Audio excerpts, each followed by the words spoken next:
Assim como muitos estados do sul do Brasil, o Paraguai também vem sofrendo com os impactos da falta de chuva no desenvolvimento das lavouras de soja dessa safra 21-22. E para ajudar a gente a entender um pouco melhor como é que está esse desenvolvimento, quais são esses reflexos nas lavouras, o Realidades da Safra de hoje vai receber o Carsten Friedrichen, ele que é vice-presidente da APS, já está aqui conosco por vídeo. Então seja muito bem-vindo, Carsten, é um prazer tê-lo aqui mais uma vez no Notícias Agrícolas. Bom dia, obrigado pelo espaço aqui e um bom dia para vocês e para toda a audiência do canal.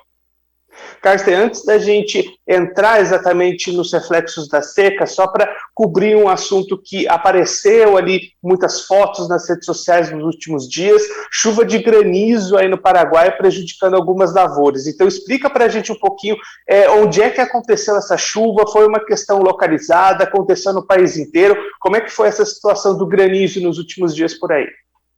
Sim, então, esse efeito devastador que essa chuva de granizo causou no distrito de San Cristóbal, isso fica aproximadamente 130 quilômetros ao sul de Ciudad del Este, foram algumas pancadas isoladas de chuva, umas tormentas de verão assim que se formaram, e naquela localidade ela se descarregou com uma chuva de granizo violenta, que o estrago que aparece nas imagens é real, porque já não havia muita soja naquelas lavouras, o soja pequeno, um porte de 30 centímetros, 40 centímetros, com poucas vagens, poucas folhas restando nos pés de soja, e aí essa chuva de granizo, ela teria também causado um efeito devastador num soja mais bonito, mas a imagem é forte, é real e não sobrou absolutamente nada para se colher naquela região. E esse tipo de fenômeno abrange geralmente alguns milhares de hectares, tipo 1.000, 2.000, 3.000, 4.000 hectares.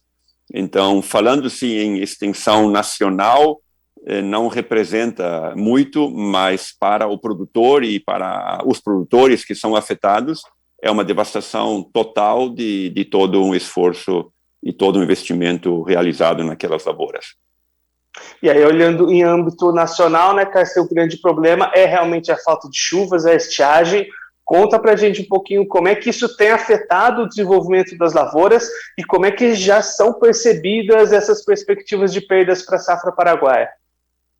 Então, a coisa realmente está muito grave no Paraguai. Para te dar uma ideia nós já vínhamos com pouca chuva há mais de um ano atrás. O Paraguai, a região produtiva do Paraguai, que é o leste do país, departamentos de Alto Paraná, Canindeyú, Amambai, Itapúa, Caguaçu, que são os maiores produtores, eles têm normalmente uma chuva anual de 2.000 milímetros, 2.200 milímetros ao ano. Quando chove muito, passa de 2.000 milímetros. O ano passado, 2020, o ano retrasado, 2021, de 2020 para 2021, nós já tivemos pouca chuva. Só que a primavera de 2022 começou já com pouca chuva, mês de setembro, o plantio já atrasou em muitas regiões, já faltou umidade no solo para ter um plantio ótimo, mas enfim, chegaram algumas chuvas em setembro, o pessoal começou a plantar. Outubro, em algumas regiões do Paraguai, novamente não tinha suficiente umidade, mas o plantio foi avançando e começo de novembro nós estávamos com uma perspectiva de 3.400.000 hectares de soja plantado e uma esperança de que se em dezembro as chuvas viessem regulares, teríamos condições de ter uma safra de soja normal com entre 9 e 10 milhões de toneladas para o Paraguai. Mas as chuvas de dezembro falharam em todo o país. Vieram pequenas pancadas muito isoladas que beneficiaram alguns produtores em parte da sua extensão, e o mês foi passando, o calor aumentando cada vez mais, e as lavouras foram simplesmente sumindo, vamos dizer assim, na seca. Nós pretendíamos começar a colheita em janeiro, fevereiro, ela já começou final de dezembro, com produtividades de entre 1.500 a 1.700 quilos por hectare em dezembro, e hoje, começo de janeiro, ali a produtividade está entre 400 e 1.000 quilos de soja por hectare, e a tendência ainda é para cair mais. Vai ter lavouras que não vão ter rendimento nenhum, e hoje ainda as chuvas não chegam. Tem pancadas isoladas, como essa que em São Cristóbal causou o estrago do granizo. Teve localidades que pegaram chuvas fortes, mas mesmo assim o clima não virou ainda para poder dizer que há uma normalidade. São chuvas isoladas em pequenas superfícies de terra que não dão cobertura e não melhoram a situação da estiagem. Carsten, para a gente entender um pouquinho mais o tamanho desse impacto, desse reflexo. Você comentou aí uma safra entre 9 e 10 milhões de toneladas consideradas normal, essa expectativa inicial de vocês. Hoje a gente já trabalha com uma safra de quantas toneladas para o Paraguai? Então, os analistas de mercado ainda estão com opiniões um pouco diferentes.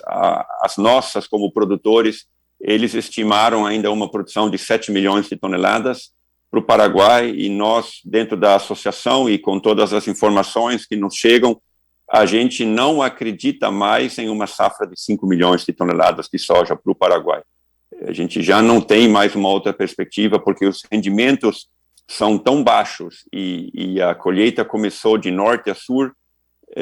Ainda existia uma esperança de que, se o clima virasse e nós pudéssemos plantar um soja safrinha, que é permitido no Paraguai. Nós temos uma janela de plantio que nos permite plantar soja em janeiro para colher no finalzinho de maio, mas essa perspectiva também está se perdendo conforme a seca continua.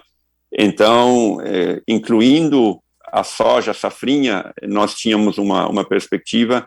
E hoje eu não acredito mais que o Paraguai supere as 5 milhões de toneladas de soja de produção na safra 2021-2022. Assim como também afeta essa questão da soja safrinha, o milho, que viria em sequência da soja, também já tem apresentado dificuldades, também vai começando uma safra de milho com menos umidade do que deveria? Milho é o seguinte: o Paraguai planta pouco milho verão.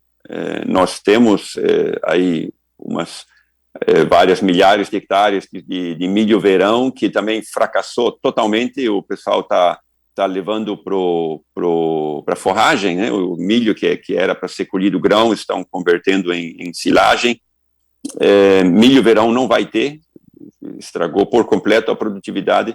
E a nossa janela de plantio para milho safrinha termina mais ou menos no dia 15 de fevereiro, ou seja, nós temos ainda uma janela de 30 dias de tempo. Se vierem chuvas regulares e permitindo uma boa umidade do solo, o Paraguai ainda vai semear uma área importante de milho safrinha. Tem ainda 30 dias de tempo, mas cada dia que passa e essa umidade e essa chuva não vem, obviamente coloca em risco também o plantio do milho safrinha aqui. E, Carsten, como é que tudo isso reflete no mercado, naquelas vendas que já estavam fechadas, nos negócios que o produtor estava buscando? Como é que está essa situação de comercialização nesse momento e os impactos dessas perdas nessa questão das vendas?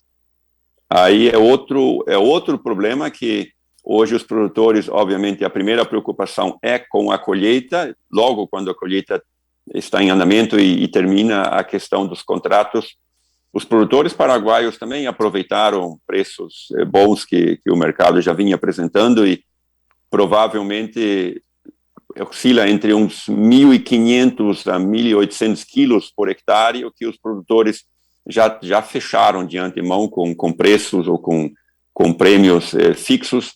E é uma grande preocupação hoje de muitos produtores que não vão ter esse soja para entregar.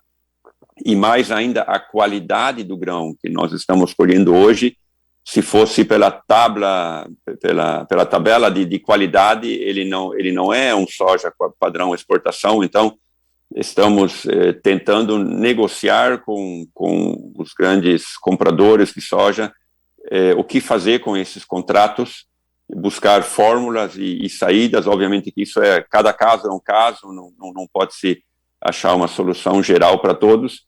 E a questão da qualidade, os compradores também estão mais tolerantes com grãos verdes, enfim, porque a qualidade do grão, mesmo sendo pouca quantidade, a qualidade também não é aquilo que se espera como um produto de exportação de primeira qualidade. Carsten, muito obrigado pela sua participação, por ajudar a gente a entender um pouco melhor essa realidade das lavouras aí no Paraguai. Se você quiser deixar mais algum recado, alguma mensagem final para quem está acompanhando a gente, pode ficar à vontade. Não, obrigado pela informação também que vocês ajudam a distribuir. Fato é que, neste ano, o Paraguai não tem nenhuma região de produção que esteja boa. Todas as lavouras são de ruim para péssimo, não há lavouras boas em nenhuma região do país. É um fenômeno que afeta a nossa região aqui, o estado do Paraná, Mato Grosso do Sul, e é um ano onde a gente realmente precisa aprender a palavra de renegociar. Nós vamos ter que renegociar com os nossos fornecedores, com as linhas de crédito e tudo. Vai ser um ano bem difícil, e a gente agradece ao canal a nos disponibilizar também informação do Brasil e do mundo aí, que muita gente no Paraguai assiste vocês, e a gente utiliza esse canal para se informar e para saber o que acontece no mundo da produção. Carsten, mais uma vez, muito obrigado. A gente deixa aqui o convite para você voltar mais vezes, a gente trazer esses números finais, esse balanço de como é que foi realmente a finalização da safra aí no Paraguai. Um abraço, até a próxima. Um abraço também, até mais. O Carsten Friedrichen, ele que é vice-presidente da PS, conversou com a gente para mostrar como é que estão as lavouras de soja dessa safra 21-22 lá no Paraguai, uma safra que, assim como estados do sul do Brasil, sofre bastante com a falta de chuvas. Isso já impactou uma redução bastante grande nas perspectivas de produção da PS, que começou essa safra esperando entre 9 e 10 milhões de toneladas, nesse momento já espera menos de 5 milhões de toneladas de produção, uma redução bastante grande que vai impactar, óbvio, nas comercializações, nas opções de mercado dos produtores que já tinham fechado alguns contratos, renegociações vão precisar ser feitas daqui para frente. Então, uma situação bastante preocupante que também já começa a desenhar preocupação para a segunda safra de milho que vai vir aí pela frente. O Carsten destacou que ainda há uma janela boa para o plantio dessa segunda safra, mas é preciso que essa chuva volte para garantir a umidade no solo necessária para a realização desses plantios. Bom, eu vou ficando por aqui, mas a nossa programação continua, então fique ligado no Notícias Agrícolas. Participe das nossas mídias sociais, no Facebook, Notícias Agrícolas, no Instagram, @Notícias Agrícolas e em nosso Twitter, @Noteagri. E para assistir todos os vídeos, se inscreva no YouTube, na Twitch, no Notícias Agrícolas Oficial.